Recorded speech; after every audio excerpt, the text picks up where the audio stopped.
কৃষ্ণ অর্জুন ও দুর্যোধনকে দুটি বিকল্প দিয়েছিলেন। এক হলো যুদ্ধে তিনি একা এক পক্ষের হয়ে লড়বেন, কিন্তু তিনি নিরস্ত্র থাকবেন, এবং দ্বিতীয় বিকল্প হল ভগবান শ্রীকৃষ্ণের নারায়ণী সেনাকে নির্বাচন করা, যে সেনা কখনো যুদ্ধে পরাজিত হয়নি। দুর্যোধন নারায়ণী সেনাকে বেছে নিলেন এবং অর্জুন নির্বাচন করলেন স্বয়ং ভগবান শ্রীকৃষ্ণকে। এখন প্রশ্ন হলো, ভগবান শ্রীকৃষ্ণ তো অস্ত্রহীনভাবে যুদ্ধে নেমেছিলেন, তাহলে এমন কোন যোদ্ধা ছিলেন যিনি স্বয়ং ভগবান শ্রীকৃষ্ণকে 12টি ঘাতক তীর দিয়ে আঘাত করেন? আপনাদের বলে রাখি, তিনি আর কেউ ছিলেন না, বরং স্বয়ং সূর্যপুত্র কর্ণ ছিলেন। কিন্তু ওই সময় ঠিক কি হয়েছিল যাতে করে কর্ণ শ্রীকৃষ্ণের ওপর 12টি ঘাতক তীর ছুটতে বাধ্য হন? যুদ্ধের 17তম দিনে যখন কর্ণ ও অর্জুন একে অপরের সম্মুখে ছিলেন, দুই ভাইয়ের মধ্যে হচ্ছিল ভয়ঙ্কর যুদ্ধ। দুই যোদ্ধাই একে অপরের ওপর একাধিক অসীম শক্তির প্রয়োগ করছিলেন।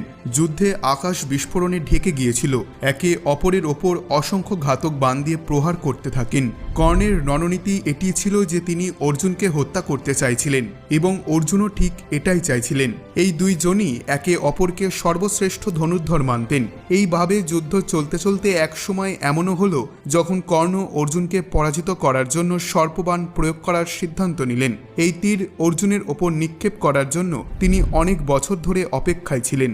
বাস্তবে এই বাণ পাতাল লোকে থাকা অশ্বসেন নামক এক নাগ ছিলেন, যিনি অর্জুনের এক পরম শত্রু ছিলেন। তার শত্রুতার মুখ্য কারণ ছিল খাণ্ডব বনে অর্জুন তার ঘরকে আগুনে ভস্ম করে দেন এবং বাকি সর্পদেরও সেখান থেকে বের করে দেন, কিন্তু অশ্বসেন ও তার মা সেই আগুনেই ফেসে যান।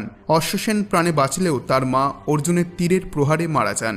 এই কারণের জন্যই অশ্বসেন অর্জুনকে হত্যা করার সুযোগ খুঁজছিলেন। মহাভারতের বিভিন্ন গ্রন্থে অশ্বসেনকে ভিন্ন ভিন্ন নাম দেওয়া হয়েছে। কেউ বলেন অশ্বসেন, আবার কেউ তাকে তক্ষক নাগও বলেন।